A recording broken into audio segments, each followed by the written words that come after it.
அண்ணே வணக்கம்ண்ணே. ஒரு 500 ரூபாய்க்கு சில்லறை கிடைக்குமாண்ணே?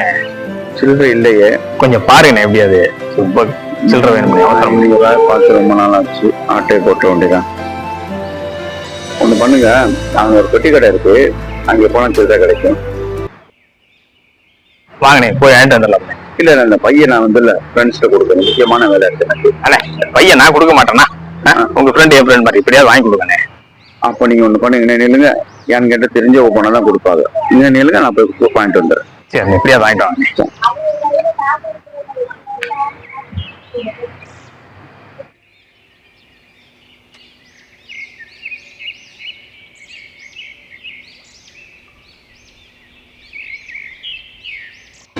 அப்பப்பா 500 ரூபாய்க்கு சில்லறை மாத்துறது போதும் போதும் ஆயிருக்கு. ஏடிஎம்க்கு போனோம்னா 10 ரூபா 20 ரூபா வரமாட்டேங்குது. ஏதோ ஒரு புண்ணியம் கிடைச்சான். 500 ரூபாய் சில்லறை மாத்தி கொண்டாந்துட்டான்னா ஊரை பக்கம் போயிடலாம். என்ன ஆளே காணா? அண்ணே 500 ரூபாய் சில்லறை மாத்த ஒருத்தர் வந்தாரு. எங்கண்ணே அவரு? இங்க யாரும் வரல, இங்க யாரும் காசு கொண்டு வரலப்பா. ஏன் 500 ரூபாய் கொடுத்து விட்டானே? எப்பா நீ காசு எங்கே கொடுத்து அங்கே போய் கேளு, சரியா? இது எனக்கு எதுவும் தெரியாது.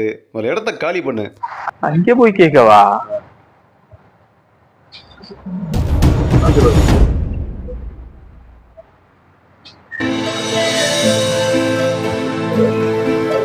ச்சே, 500 ரூபாய் போச்சே. என்னத்த கையில கொடுத்துருக்கு? ஐயா செருப்பு.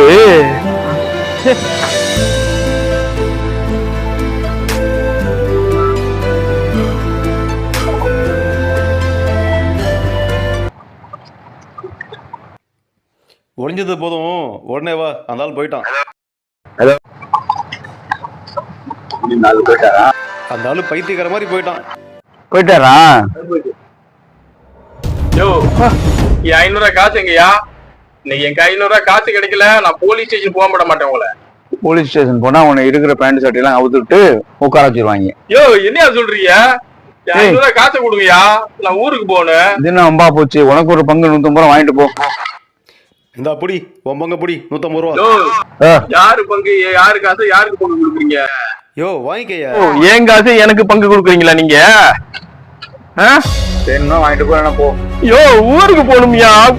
காசு நீலாம் ஒரு கடைக்காரரு, இந்த மாதிரி பண்றீங்களே, நியாயமா இருக்கா உங்களுக்கு? கடை நம்ம கடை இல்ல, கடைக்காரர் பாத்ரூம் போயிருக்காரு. இந்த இடப்பட்ட நேரத்துல அந்த வேலை. அப்ப கடைக்காரரு நீங்க இல்லையா? கடைக்காரர் வரட்டும்யா, நான் நியாயத்தை கேட்கறையா? கடைக்காரர் வரட்டும். ஹலோ, கடைக்காரர் பாத்ரூம் வந்துட்டாரா? அவர் அங்கேயே வச்சு லாக் பண்ணுங்கய்யா. ஆமா, இப்ப போன்ல பேசுறீங்களே, அது யார்கிட்ட பேசுனீங்க? அது இன்னொரு டீம், எங்க டீம். ஆஹா, அவனுக்கு ஒரு 150 ரூபா பங்கு கொடுக்கணுங்க. தெரியாத அமௌண்ட் 150 ரூபா கொடுத்தாங்க. 150 ரூபா கொடு. யோ போயா, இதான் இருக்கு ஊருக்கு போய் சேர்றதுக்கு. 150 ரூபா கொடுக்கலாம் பார்த்தா ஆள் எஸ்கேப் ஆயிட்டானே.